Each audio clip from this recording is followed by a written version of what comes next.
The curtains in the parlour danced unredeemably. My head underwent untold risings. It nearly rose as high as the ceiling. My brain signaled a liquid trickling down my underpants to my consciousness. As I watched Aunty Jumoke manifest what my sensorium couldn't decipher, there was continuous reverberation causing the inhabitants of my skull to swelter.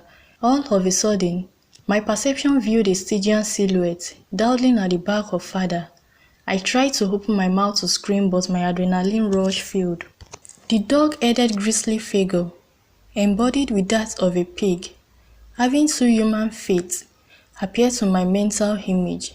It stroked Father's hair with its claws, almost pulling off Father's hairs as it stroked in the absence of Father's awareness. I hearkened to its low growl as it moved past Father to where Mother was sitting. It stood few seconds, staring into Mother's eyes, crossed the legs of Afa Sonny and the other clerics, before settling beside Aunty Jumoke. The hellish being hugged Aunty Jumi, and the dyad became the one and only Aunty Jumoke.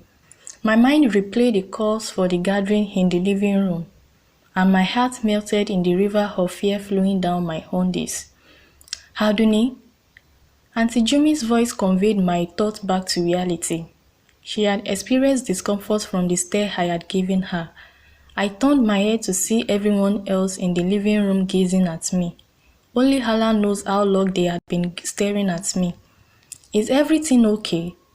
Afa Sonny questioned me. I feigned a smile as I nodded to signify yes, not only to Afa Sonny but to the house. I stylishly moved my right hand to feel my bottom. I realized it was soaked with sweat, which had emerged from the heat of my thighs, and in the same stylish manner, brought the hand back to rest on my head, which was its initial position. Afa Sonny had finished praying. My eyes roamed to the wall clock in our living room. It was 1:15 already. The gravediggers had arrived. Afa Sonny had called on them on his way to our house. We all moved outside to join the gravediggers.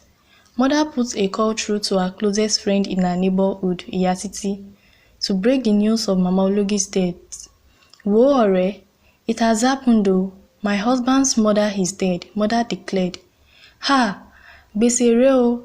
I heard Iyatiti bawled. Father also heard, and he gave Mother a confusing look.